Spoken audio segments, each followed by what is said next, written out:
কেমন আছেন? আজকে আপনাদের মাঝে নিয়ে আসলাম আমি আমের চাটনির রেসিপি।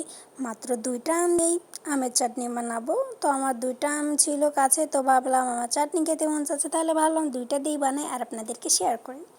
তো 2টা আমি কিভাবে চাটনি বানাবো চলেন এটাই আপনাদের মাঝে শেয়ার করবো। 2টা আম দিয়ে দেখেন কতখানি চাটনি হয়েছে, চাইলে অনেক মানুষ খেতে পারবেন। তো এই চাটনিটা বানানো খুবই সিম্পল, চলেন আপনাদেরকে দেখিয়ে দিই আমি কিভাবে বানিয়েছি। এখানে আমি 2টা আম নিয়েছি। আমার আমগুলো কাঁচা ছিল কিন্তু একটু পেকে গেছে, বাট আমগুলো অনেক টক, তো এটা কিন্তু পাকা খাওয়া যাবে না, অবশ্যই চাটনি বা মেখে খেতে হবে। তো ভাবলাম আমি তাহলে চাটনি বানাই খাই। তো চলেন না সেটা আপনাদের মাঝে আমি শেয়ার করব। যেহেতু প্রচুর গরম এখানে, তো আমগুলো না খুব তাড়াতাড়ি পেকে যায়, কিন্তু খেতে অতটা মজা না। তো আমগুলো এখন আমি ছুলে নিব।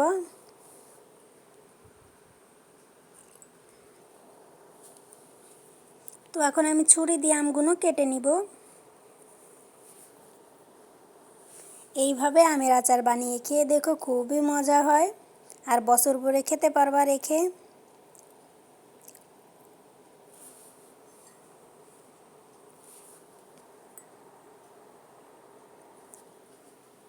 আমাদের এখানে তো আমরা পাকা আমটা তো সবসময় পাই, তবে কাঁচা আমটা খুবই কম পাই। তো এই জন্যে কিন্তু কাঁচা আমের চাহিদাটা একটু বেশি থাকে আমাদের, যে কাঁচা আমটা আমরা বেশি পাই না। আর কাঁচা আম আমার বেশি পছন্দ। তো কিন্তু আজকে দেখো চাটনিটা বানানোর জন্যে আমগুলো কেটে নিয়ে কীভাবে বানাচ্ছি দেখতে থাকো। আমি কিন্তু একটু ভিনেগার দিয়ে দিয়েছিলাম, তারপরে হলো আমগুলো দিয়ে দিয়েছি। এখন হালকা একটু পরিমাণ মতন লবণ অ্যাড করে দিবেন। লবণটা দিলে স্বাদটা আরও বেশি বেড়ে যায়, তো একটু লবণটা অবশ্যই দিবেন। আর অবশ্যই ফুল ভিডিওটা দেখবেন। আমার নতুন বন্ধুরা আমার চ্যানেলে এসে চ্যানেলটিকে সাবস্ক্রাইব করে দিবা। তোমাদের কাছে ছোট্ট একটা রিকোয়েস্ট থাকলো আমার।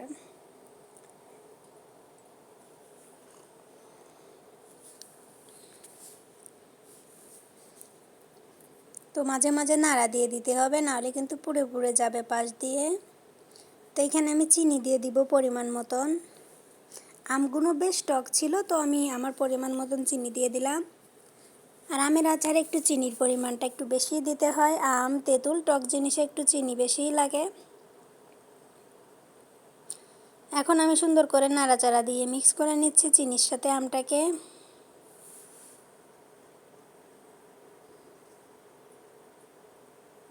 আর আবার চুলোর জালটা একটু জোরে ছিল, ওটা আমি খেয়াল করিনি, এই জন্য পাশে একটু লেগে গেছে।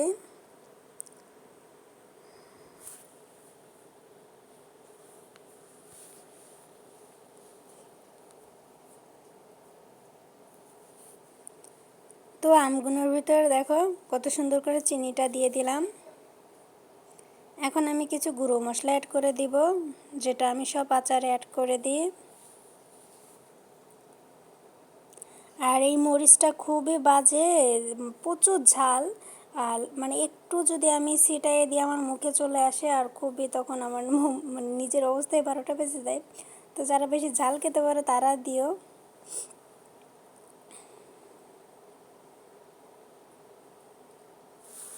তো এখন কিন্তু আমি চুলোর জালটা মশলা দিয়ে একটু বন্ধ করে দিছিলাম, কারণ পাশ দিয়ে পুড়ে যাচ্ছিলো এই জন্যে। তো এখন আবার চুলোর জালটা অন করে আমি আস্তে আস্তে এটাকে মানে রান্না করে নিব।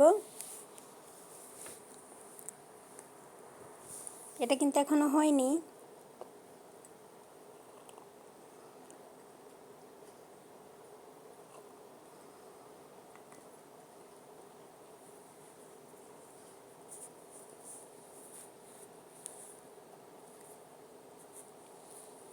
আর আমি এখন চামচ দিয়ে যে আমের এইগুলো আছে দানা দানা থাকলে ওগুলো ভেঙে দিব আস্তে আস্তে থাকলে। আমি সব থেকে ভালো তেঁতুলের আচার অতটা পারি, আর হইলো আমের আচার। বড়োর আচার কখনো আমি বানাইনি, তবে তেঁতুলের আচার, আমড়ার আচার, আমের আচারগুলো আমি খুব ভালোভাবে বানাইতে পারি, যেগুলো বিভিন্নভাবে বানাইলে অনেক টেস্ট লাগে।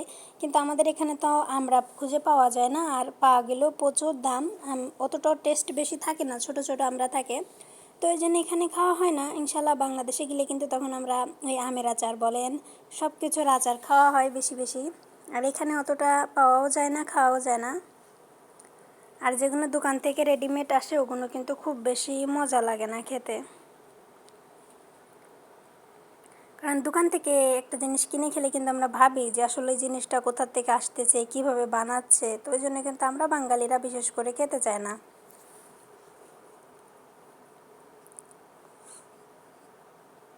তো দেখো আমার আমের আচারটাকে আমি সুন্দর করে কিন্তু একটু ঘন করে নিচ্ছি।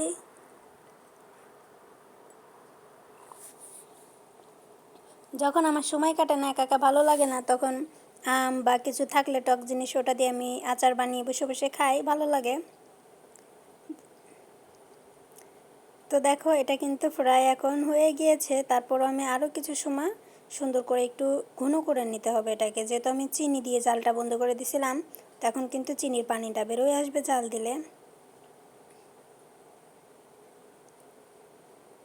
অনেকেই আম দিয়ে অনেক কিছু বানায়, আমের নাড়ু বানায়, কত কিছুই বানায়। তো আমার সব থেকে আমার পছন্দ হলো আমের চাটনি, আমের আচার আমার বেশি পছন্দ।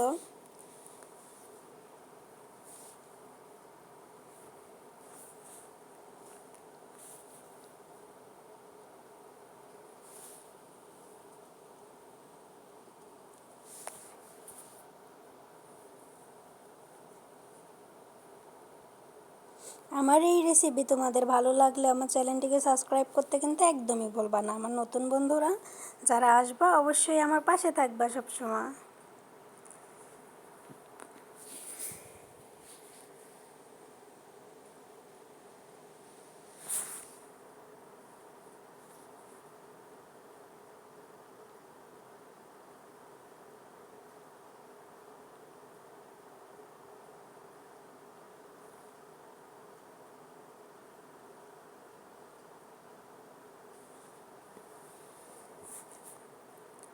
তো দেখতে পাচ্তেছো আমি কিভাবে আমের আচারটাকে বানিয়ে নিলাম।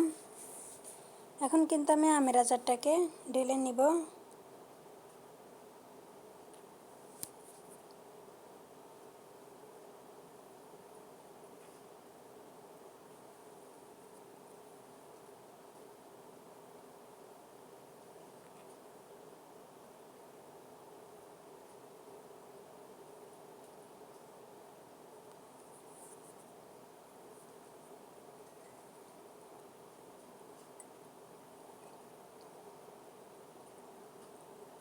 আর এইভাবে নাড়া দিতে থাকবেন, না হয়তো আপনার আমগুলো কিন্তু লেগে যাবে।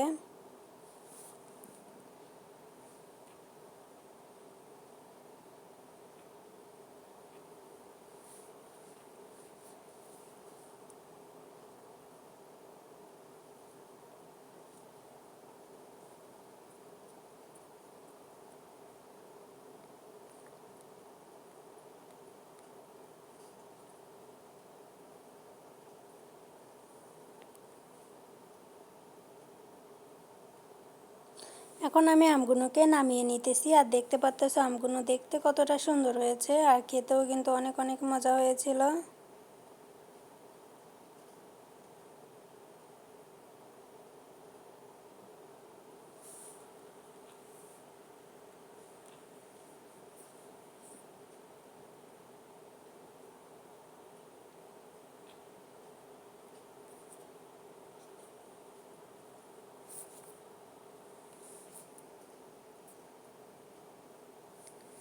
আর এইভাবে আমের আচার বানিয়ে তোমরা কিন্তু খেয়ে দেখতে পারো, দারুণ স্বাদের আমের আচার। আর একবার খেলে বারে বার খেতে মনে যাবে, ট্রাই করে দেখতে পারো। আর আমার এই রেসিপি কেমন লাগলো আমার আপুরা ভাইয়ারা সবাই জানিয়ে যাবেন। ভালো লাগলে আমার চ্যানেলটিকে সাবস্ক্রাইব করে আমার পাশে থাকবেন আমার নতুন নতুন রেসিপি দেখার জন্য। আল্লাহ হাফেজ, সবাই ভালো থাকবেন।